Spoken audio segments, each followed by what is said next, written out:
with that said, we welcome in guest number one, Bronco Mendenhall, the head coach of BYU football. Bronco, other than making an appearance on our show, what is your favorite part about this day? So I'm glad that you gave me a chance just to acknowledge, no question, this is the highlight. I mean, Really? how could it not be? Now, When you're referred to as guest number one, how could that? It's almost like a James Bond thing, right? It's 007 or maybe not. Maybe you didn't intend it that way, but that's the way I took it. You look like James Bond. you look like Daniel Craig a little bit. You ever get that? No, first time, but thank you. A lot of firsts happen on this show. It's true. It's true. You got to go to YouTube and you'll find it. Yeah. Now we have a little bit of beef with you because this morning you tweeted out a photo from outside. Now the Big Blue, or truck, was featured. We have a presence on that truck, and a tree covered our part of that truck in that photo. I don't know if you noticed. So the picture I took was just right, because could you see either one of you at all? No, There it it is. was strategically placed. There it wasn't it? Because if you could see you at all, then I need to go back and take it to where it completely blocks out shots that part of the fired. truck. It's par for the course so far with Bronco. Oh, my goodness. I'm just getting adjusted. I like to come in and get acclimated. We're not yes men. We're here to challenge Yeah, you. I'm Bronco. ready. I've come in guns blazing. Okay, now that the pregame warm-up's over, we're state of the program, right? That was the state of the program. State of the program. Now we're here. This is like the real program. we're in. That was nice. Yeah. But let's get past the superficial things and let's get down to the. Down to business. Let's do it. Okay, let's start with where you are a specialist, and that is on the defensive side of the ball. And there are many that want to know what kind of an effect you expect to have getting back to what you have had such great success with, and that on the defense. You know, I don't know what kind of effect I'll have. The best reference I have is just kind of what's happened before. And that usually means that the players will try really hard. It means that there won't be great depth, but there'll be about 15 guys that'll be relentless and are kind of at the core. It means that there will be nothing easy on a day in and day out basis. And if teams are going to beat us, they'll really have to play well. And so we're not going to be perfect, and nor am I perfect, but I think just through an additional resource of myself with the other defensive coaches, that formula is already proven to be really strong. And so I'm anxious to join my defensive coaches back in that role. It is more difficult. It is more demanding. It takes more time, and it's hard. But the best part is the relationships formed with the players and being able to influence the outcome of a game more on game day than when I'm not doing that. And so really, if it comes right down to it, the ability to influence the outcome in real time on game day is what I was missing. When you talk about 15, do you mean 11 plus 4? Is that what you're talking about? That's about what it is. So only 4 backups. Yeah, that's kind of what Primary backups. I guess. That's kind of what the numbers have shown over the 8 years that I've been the defensive coordinator here. Prior to the 2 as assistant, there usually is a starting 11, and then there's kind of one other defensive back and one other linebacker and one other D lineman, and then somebody else is kind of the numbers that show they're willing to just day in and day out reach that level of expectation. And this group might surprise me. There might be more, but what history shows is it's about that number of the 50 that we bring into fall camp.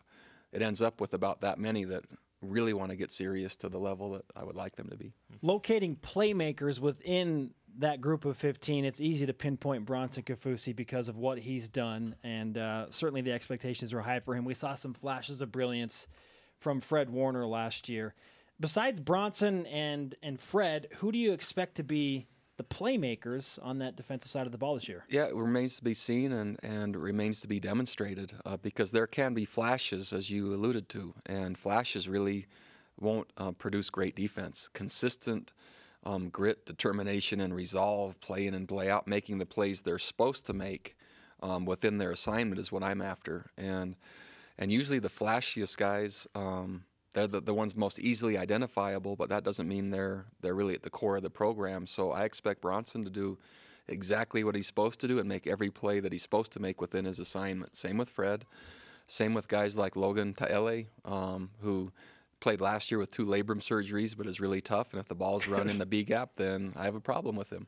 Same with Tui Loma in the A gaps. And so there is an accountability factor to where around the flashes that the world will see, what I'm more interested in between the flashes, who's doing what they're supposed to do and really hard. And I don't know yet. and is the easy answer to that. Is that exciting? It's really exciting because it really is a fresh opportunity and a clean slate for anyone to have a chance to emerge. And there's really 3 simple criteria of will you try hard enough? Do you know what to do? And then can you make a play? And the guys that can do all 3 will find a role.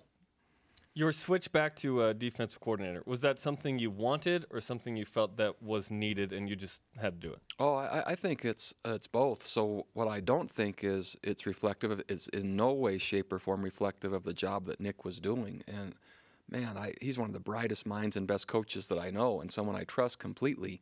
What I asked Nick to do is take over a defense with less experience that was going to play more plays with one less coach to help him. And it isn't until you frame it like that to say, and as myself as a leader saying that wasn't, even as much as I think of him, I gave him a really challenging situation. When did you realize that? Man, it wasn't probably till about game 8. So certainly we saw through game 4 that I had a chance and believed that I could help offensively enough to ensure we'd score enough points and with Taysom. And so I knew there'd be some growing pains, but once Taysom got hurt, then I started to sense it a little bit. But really until about game 8, it was, man, I'm asking Nick to do a lot and more so than probably is realistic. And so I then looked, okay, how do I possibly organize the staff? And rather than add another one or move someone around, it was easiest and best just to go with what has already worked and what I knew the most about and just to reinsert and then keep continuity everywhere else. And so I don't think it's ever been presented as clearly as that, but that's the thing. Less experience with the players, with one less coach, and playing more plays. And to say that that's going to have the same result, no, it's not. Game number 1 at Nebraska on a national television stage on ABC at Lincoln Memorial Stadium. September has been slated as like the toughest schedule of any Division I college football program. Did you ever envision, when you became the head coach at BYU, that you would face a slate like you do in September and then looking ahead to the 2016 schedule as well? I hadn't envisioned it. I also hadn't ever envisioned being the head coach at BYU, nor envisioned being an independent. And this is changing so fast and so dynamically. But here are the underlying parts to that. We are recognized as a P5 program. We are as an independent, which has just opened up. We can really play anyone. If they'll agree to play, we can play anyone, which more teams now are agreeing to play, which you saw in 16. Wait till you see 17, if you like 16, and it continues on. And so what I'm interested in is challenge. What I'm interested in is growth. What I'm interested in is excellence and intrigue. And all those things are what we're going after. And so we could easily go the other way. We could easily revert back to a place we've been. And I don't like staying the same or going back. And so I've chosen just the opposite. We're going forward, whatever that looks like and whatever that means. And September is a great reflection of that. I know this is a tough question to answer, but I'll ask it anyway. I like tough questions. Where's the line in scheduling between too tough, just right, and too easy? I think it's an internal choice by the head coach, knowing not only himself but his team and what they want. I've been at BYU now as the head coach for 10 seasons. I want change. I want improvement. I want progress. And I want the best for this school, but I also want the best for my players. And it would be fun for you throughout the day to ask, do they want to play those games? And my sense is that they want to play not only those ones, but more of them. And is there risk? No question. To the head coach, probably more than anyone else. However, this time period and launching from independence, we're not in a position of leverage. We are in a position of standing alone and making a name for ourselves in that way. And you can view that by beating and maybe more wins of lesser quality, so more volume and maybe less different or difficulty, or it can be where maybe you get both and we'll take on whoever will play. And what if you get the volume of wins also? That, to me, I have more control over that than waiting to see what the conference schedule looks like from a place we've already been. And I'm just not intrigued by that. I want the other. One of your former players, Brian Keel, in that seat said a couple of weeks ago that he would give up his firstborn child to play the 2015 and 2016 schedules if he were still a college athlete. Yeah. It starts at Nebraska, and that brings us to our first Twitter question from a member of BYU Sports Nation. At Jason Claus asks this: what mindset do you want your players to have in preparation for that first Nebraska game? We intend to hunt teams down for inclusion. And so they're not coming to Provo, so we're going to hunt them down and then replace them. And if they have a spot, we will intend to take that spot. I want our players to view that same thing. And so, again, I have respect for every team we play, and especially their coaches. Our position is not one of leverage. We're in a position of earning. We're not in a position of entitlement. We're in a position of really demonstration. And so the biggest stages against the best teams, but we're not going just to see what it's like in Lincoln. We're more hunting than traveling. Let's go. Let's do it. So did there come a point where, as an independent, where you realized, okay, we have to be the aggressor, maybe in scheduling, as opposed to, okay, we'll just play these games and hope we win and hope we get noticed? No question, because along the way, I don't think anyone knew when we first became independent what the shifts were going to be. At that point, I did visit with administration and say, man, I think there's going to be a shift, and I'm for getting on the road and going to each president, each AD, each commissioner and saying, hey, let us in, and here we go. We chose a more conservative path, but I was not comfortable of just waiting to see what our schedule would look like. And so there was a clear delineation after about year one of, I don't want to do this again. Who else can we play?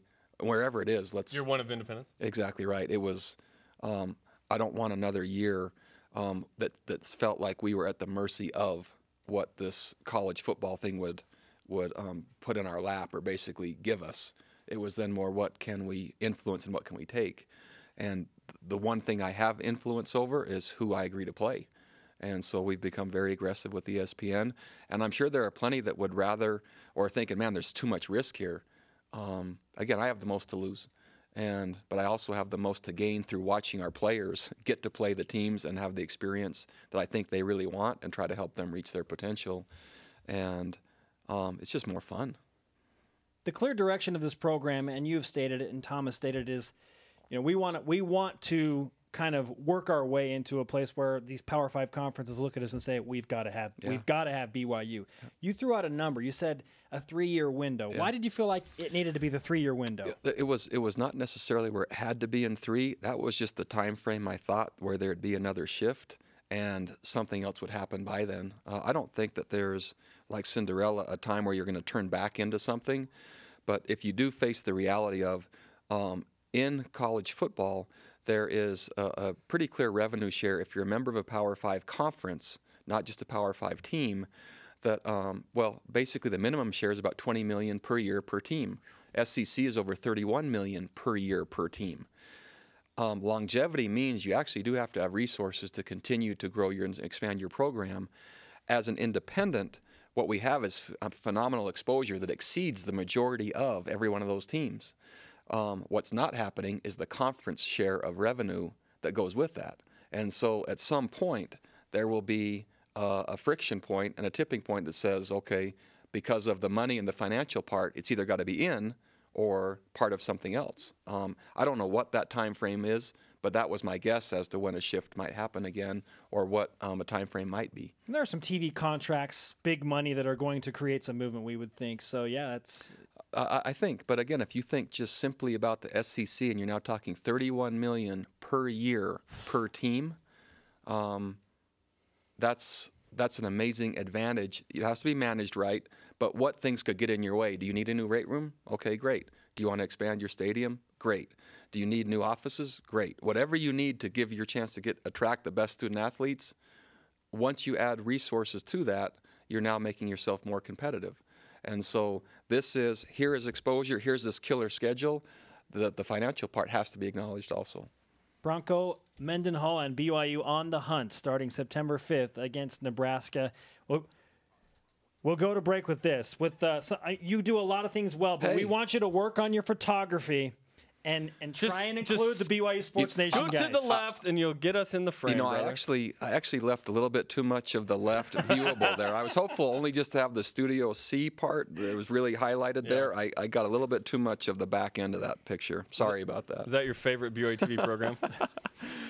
It's my boys like it. Okay. There you go. Yeah. I actually prefer the left part of that trailer. I mean, you guys didn't allude to that, but there was Yeah. a part toward Taysom? the front. Okay. Yeah. We were I somehow like him larger a than lot. Taysom on that, which is super weird. We'll take it. Bronco, great to talk to you. Thank you, guys.